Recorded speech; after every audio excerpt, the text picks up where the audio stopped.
Wabah ini pertama kali terjadi di dunia pada tahun 1780-an, tepatnya di Asia, Afrika, dan Amerika Utara.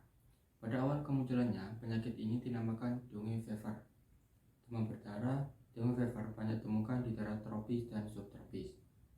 Data dari seluruh dunia menunjukkan Asia menempati urutan pertama dalam jumlah penderita DBT setiap tahunnya. Sementara itu, terhitung sejak tahun 1968 hingga tahun 2009, World Health Organization atau WHO mencatat negara Indonesia sebagai negara dengan kasus DBT tertinggi di Asia Tenggara.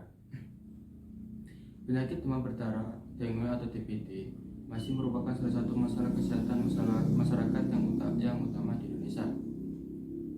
Jumlah penderita dan luas daerah penyebarannya semakin bertambah seiring dengan meningkatnya mobilitas dan kepadatan penduduk.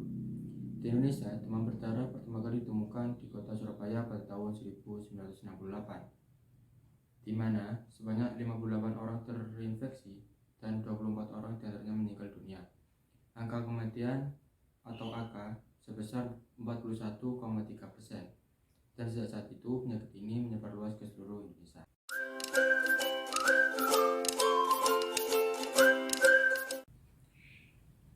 Demam berdarah, dengue atau DBT adalah penyakit akibat gigitan nyamuk Aedes aegypti dan Aedes albopictus betina yang membawa virus dengue.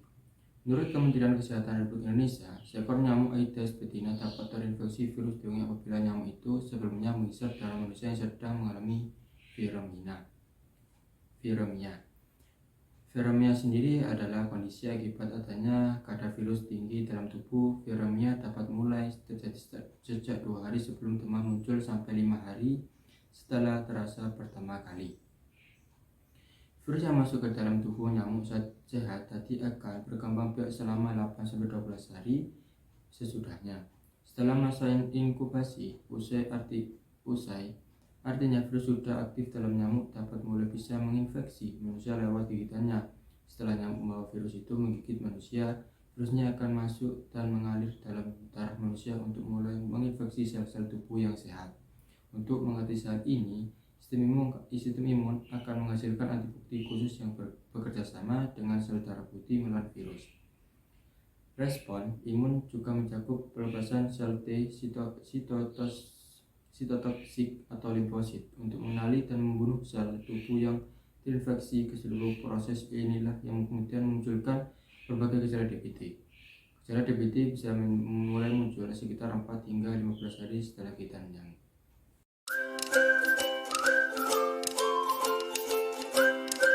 Yang pertama yaitu demam tinggi mendadak. Pada DBT, demam terjadi secara mendadak. Perbedaan yang kontras antara gejala demam berdarah dan gejala demam lainnya adalah demam DBT bisa mencapai 40 derajat Celcius.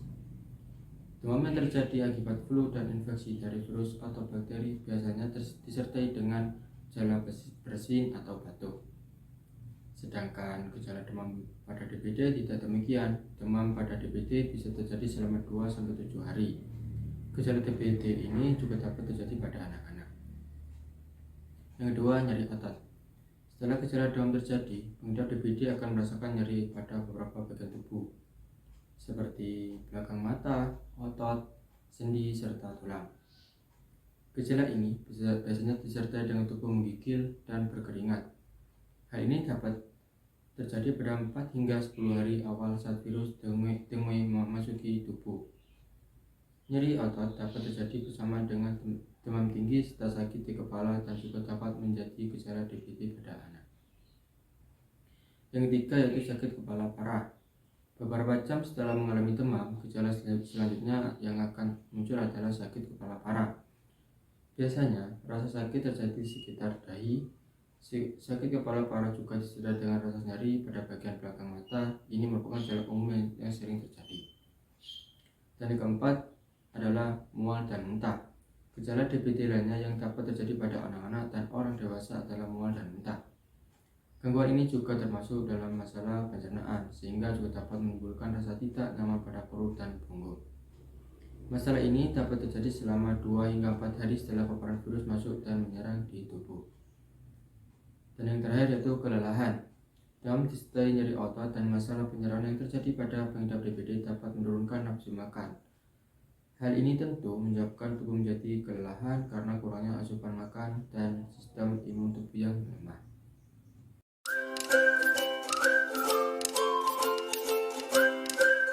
Yang pertama yaitu menguras bak mandi seminggu sekali. Genangan air merupakan tempat bagi nyamuk Aedes aegypti berkembang biak. Maka dari itu, menguras dan membersihkan bak mandi minimal seminggu sekali adalah cara mencegah DBD yang paling utama. Kebiasaan ini dapat membasmi nyamuk Aedes aegypti serta memutus rantai penularan demam berdarah. Yang kedua yaitu bersihkan juga wadah penampung air lainnya. Anda juga perlu menguras dan membersihkan berbagai wadah lain di rumah yang menampung air untuk mencegah demam berdarah. Perabotan seperti baskom, kaleng, vas atau pot bunga, ember, dan lain sebagainya dapat menjadi sarang bagi nyamuk jika tidak rajin dikuras. Yang ketiga yaitu pasang kasat dan kelambu nyamuk. Untuk cara mencegah nyamuk DBD masuk ke dalam rumah, Anda bisa memasang kasat pada setiap lubang ventilasi dan jendela. Jangan menumpuk atau menggantung baju terlalu lama. Membiarkan baju menumpuk atau tergantung begitu lama dapat menjadi tempat favorit untuk dihinggapi nyamuk. Hal ini dikarenakan nyamuk menyukai aroma tubuh manusia. Yang keenam yaitu gunakan pakaian tertutup saat keluar rumah. Sebagai cara mencegah penularan DBD dari diri sendiri, kenakanlah pakaian panjang yang menutupi kulit, baik itu ketika Anda di rumah maupun saat keluar rumah. Agar penjagaan demam berdarah lebih efektif, semprotan dulu obat pemetrin pada sepatu, celana atau rok, kaos kaki, dan pakaian. Pemetrin adalah obat yang mampu melumpuhkan dan membunuh tungau termasuk nyamuk. Yang ketujuh yaitu fogging. Fogging adalah cara mencegah demam berdarah atau DBD secara massal dengan penyemprotan obat nyamuk yang mampu menjangkau area lebih luas. Yang ke-8, pangkas dan bersihkan tanaman liar di pekarangan rumah. Rerumputan, lebat dan kumpulan ilalang liar yang tidak terawat dapat menjadi sarang nyamuk tersembunyi. Yang ke-9, hias rumah dengan tanaman anti nyamuk alami. Selain sudah disebut di atas, Anda dapat memanfaatkan alternatif alami lainnya sebagai cara menjaga demam berdarah atau DBD di rumah.